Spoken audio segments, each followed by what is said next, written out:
Welcome back, and we're looking at the subject matter of the President's scheduled to launch the student loans scheme on Thursday, either then or, because of statements about it being fine-tuned, very shortly thereafter. But everybody is working towards that Thursday. We see how that goes. Our guests are, educational management consultant, Dr. Sylvester Enomen. He's a former Director of Education in the Lagos State Education District 5, and Kade Esuola, political scientist and Associate Professor, Institute of African and Diaspora Studies of the University of Lagos. Thank you, gentlemen, for staying on the program. Thank you. Coming back to you, Dr. Enomen. Okay, that viewer brought up the matter about why are private university people also now casting an eye in that direction, that he didn't see what the case was. And in commenting on that, if you will, I also want you to comment on Nigerian students outside the country have also said that they should be included. They should be included in this, that anything that's going on there, we are equally as Nigerian as the rest of you back home. Yeah. Your comments. Thank you very much. You see, let me take you from the students outside the country. I think it's a community in UK. Mm-hmm. They have already said that they are really interested, and they appeal to the president to bring them in so that they can benefit from that. You see, in UK, for example, you school and you work. So you still have a way of getting little thing. In Nigeria here, the students are left for themselves, by themselves, and with themselves.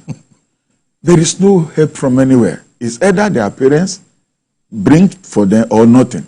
Most of the students you see today in higher institution, they close from lecture and rush to go and do one manual job or the other to sustain themselves. So there is nothing bad because they are Nigerians anyway. But that is the Nigerians who are in diaspora asking to be included. Asking to be included. But I just wish let us start here first, mm-hmm, and then graduate later. On the aspect of Mr. George calling to say that some private universities, they want to be joined. Oh, well, there is always freedom of agitation, freedom of you to say you need this, you need. Let's take education courses, for example. In most private universities, they don't offer education courses because it's not lucrative. They said it's not lucrative to them. But you see then, public administration, banking and finance, this, where people will come in and so on and so forth. And because they regard education courses as something that maybe the children of the poor people would like to, and it's no longer so. When you are in any aspect of education, you are there. Mm. Like what I told somebody is, I said, teaching is no longer just teaching, it's teaching and learning. Those days they will say, let me use teaching as a stepping stone to get other job. No, it's not so. When you are in teaching now, you are there, body, spirit, and soul. Because you cannot give what you don't have. That is why the government, especially Lagos State government, they are laying emphasis on employment of qualified teachers. Okay. NC, B.Ed, BSc Ed, qualified teachers. Not somebody just come, you jump into teaching, when you discover you've gotten another job somewhere, you jump out. Okay. Because the interest is not there. It has to be a vocation. In fact, there's a sense in which you might be, at least I am reading from what you're saying, that a teacher of today actually has to be a researcher. Yes. Very much. And definitely. And that is one thing, that is what Kade Esuola... I saw his argument about the stakeholders. Yeah, fine. Mm. But I must tell you, as a director of education, then former director, I was a principal of 3 secondary schools in Lagos State here. I know what those children are feeling. Okay. I have to use my educational knowledge to really assist some of them. You get to a school where a whole day the student must have not eaten at all before coming to school.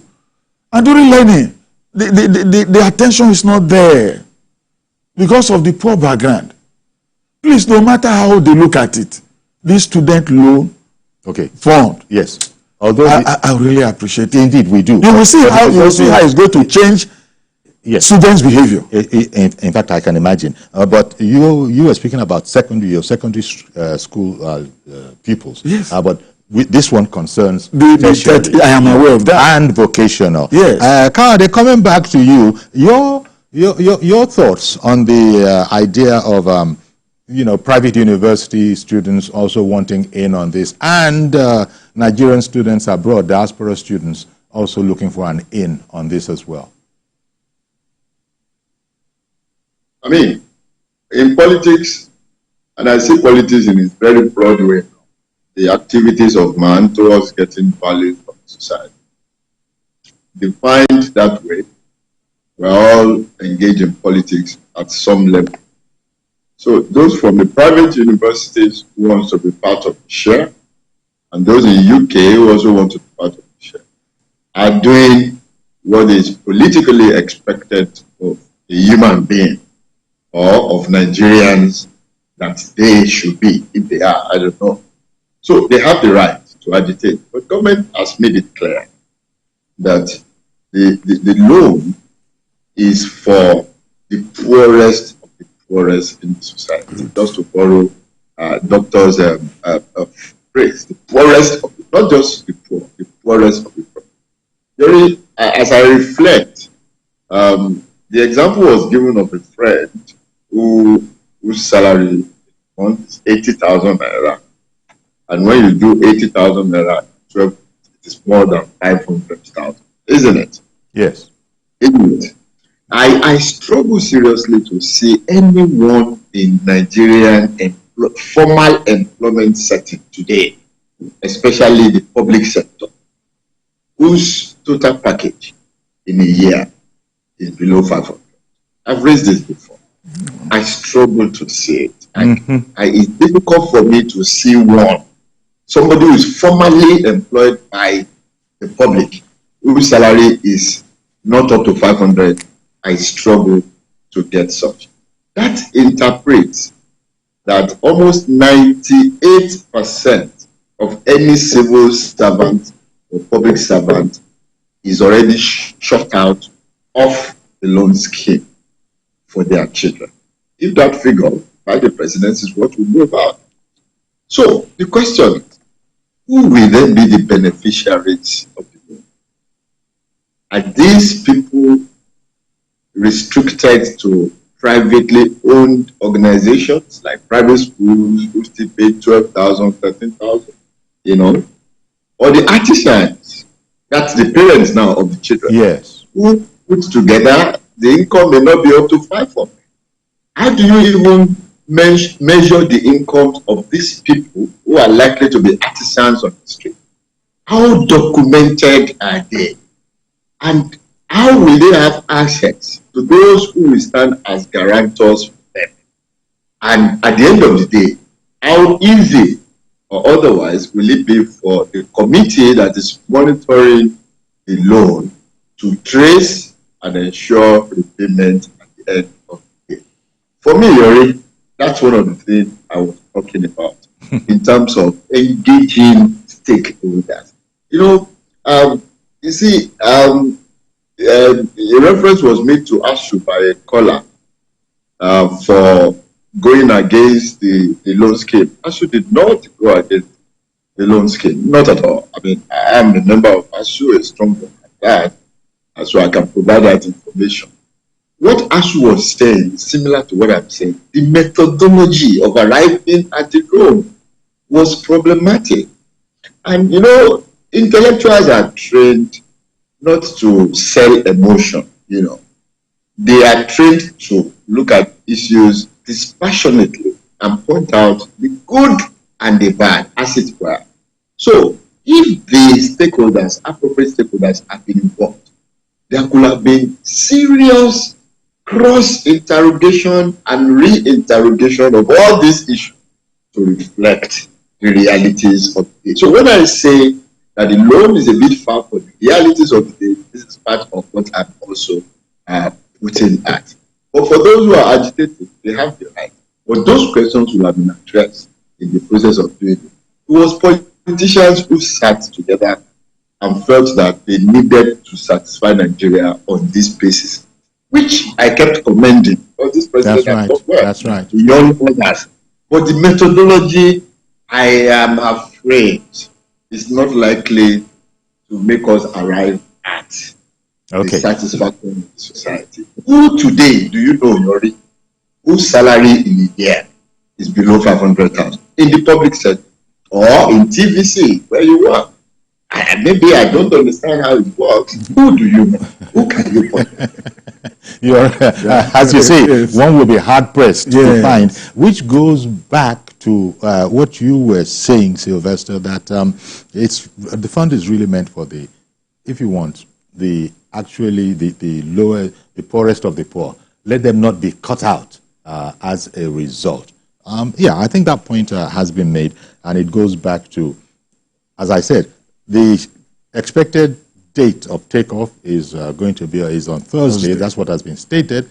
But if refinements are still being applied, it might well be somewhere in the region of what we are talking about. Yes. You know, what we still have, according to Ajuri Ngelale, Chief Ajuri Ngelale, spokesman to the president, he has said that Thursday. Now, when you look at the fund itself, that these people will access, I am reading, when you look at the Act, the fund, according to the Act, is to be funded from multiple streams and will engage in other productive activities. It will be funded through donations, gifts, grants, endowments, and revenue accruing to the fund from any other source. And this is according to the Act. That should keep the fund going, right? Yes, yes. You see, in short, a lot of money will come in. A lot of money. Let's look at TED Fund. That's exactly how they generated their money. Their income came from donations, grants, this, that. Fine. You see, definitely, Dr. Kayode just raised a very salient point. One important point about 90-something% of the workers might be shut out. But I want to assure him one thing, that it is the white man that made the pencil that equally made the eraser. So the white man that made the pencil made the eraser. And definitely the government must have been informed about this. Or as we speak, they will be getting to hear that if 500,000 this died, what happened to the civil servants on level 7 and above? So I am very sure and I'm confident about this loan scheme that they will fine-tune so many things and it will work. Indeed. And this is where to work. And this is what I said from the very beginning. Yes, he said that commendable as it is. Yes. The stakeholder, this is a very good point. This is what Kayode also said about the penchant of sometimes working from the answer to the question as opposed to being the other way around. What is the question? Now let's profess some answers and see how well those answers will be. You see at times policymakers, policy formulation, policy implementation, and policy evaluation, they are different things entirely.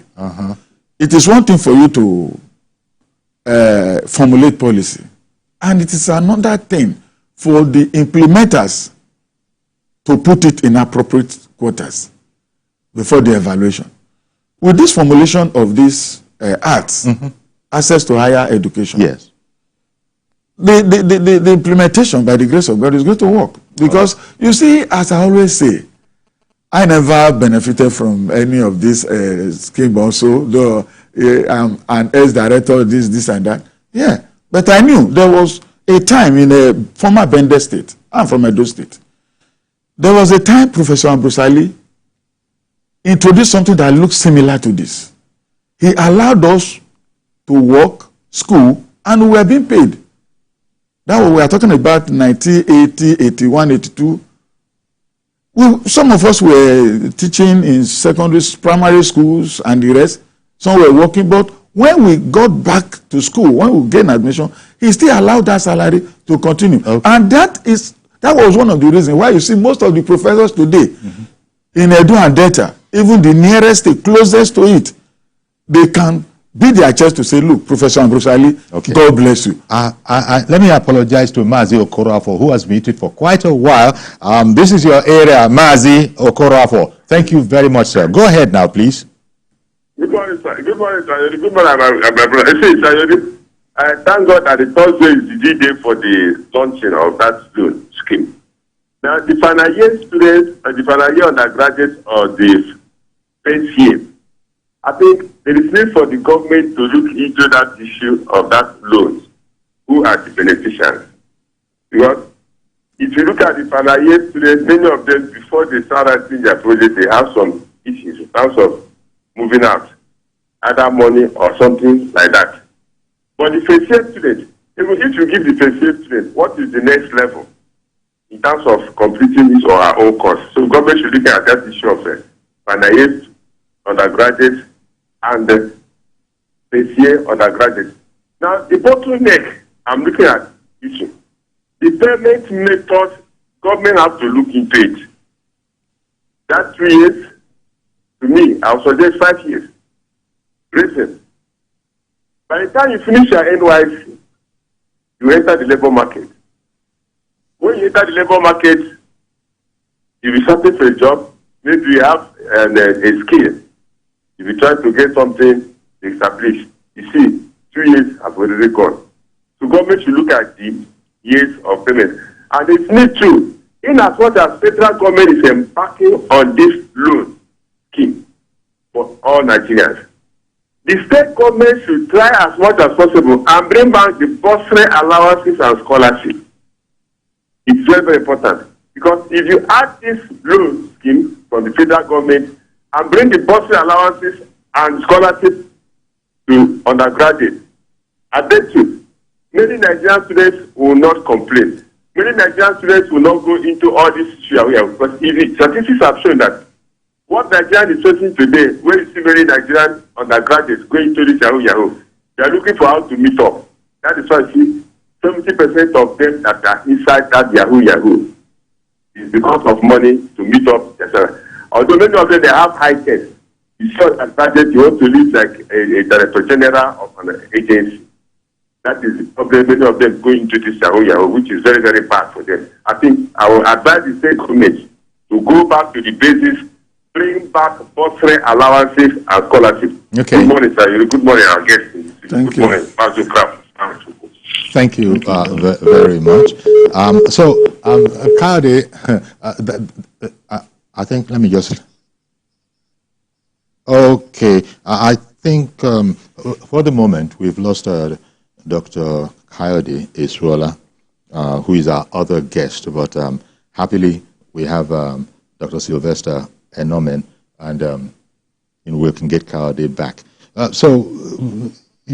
saw when Mazi Okorafor was, making his suggestions, it seemed to me you were nodding approval for his line of thought. Yes. This will further cushion those students. Yeah, you see, Okorafor just hit a point which made me to nod my head.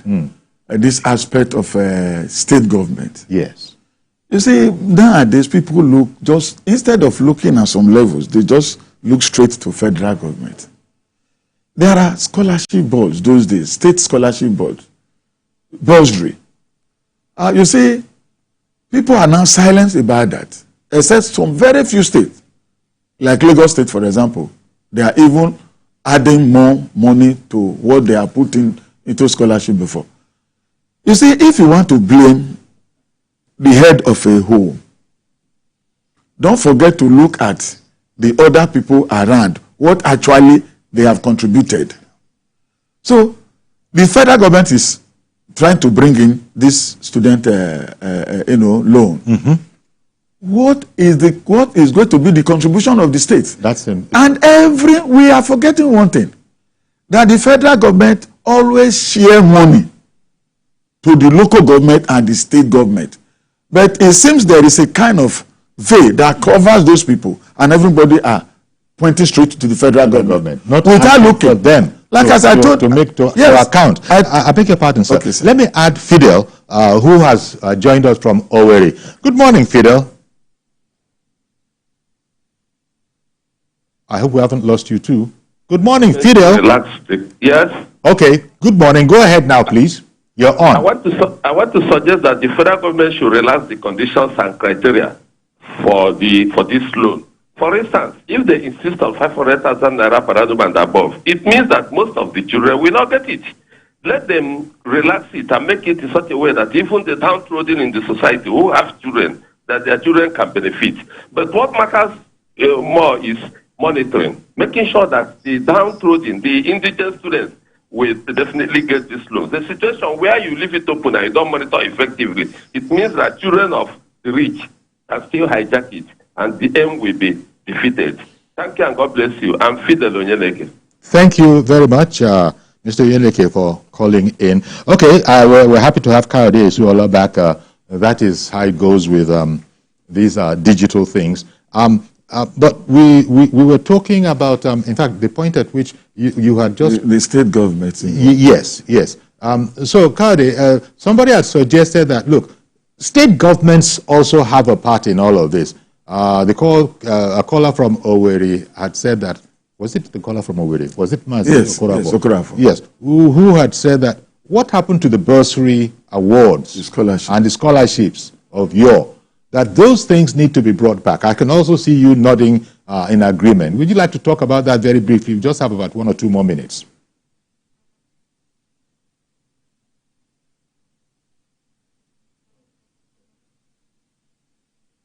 Discuss it before it became policy.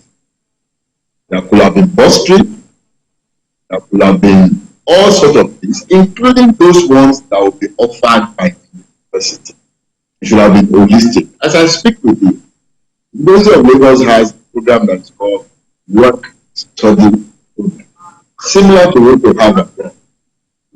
And your income, even as you study student, you arrange your timetable, goes. You understand? So I think the suggestion from the person referring to that this thing, for it to work, needs to be more robust. And exactly the position of ASU. Now look, that thing should have been more systematic, should have been more immersed in the system in such a way that if you don't get it, you get a bursary. If you don't get bursary, you get work study, you get 5 or 6 options will have been made available. Because I don't also see federal government alone catering for the number of students that are in almost 250 universities in Nigeria, let alone the polytechnics and colleges of education. Well, so I think that is done. For future, the scheme has to expand. It has to be all inclusive. It has to be overviewed and reviewed for better amenability to the socio-political realities in our country. Thank you very much, Kayode.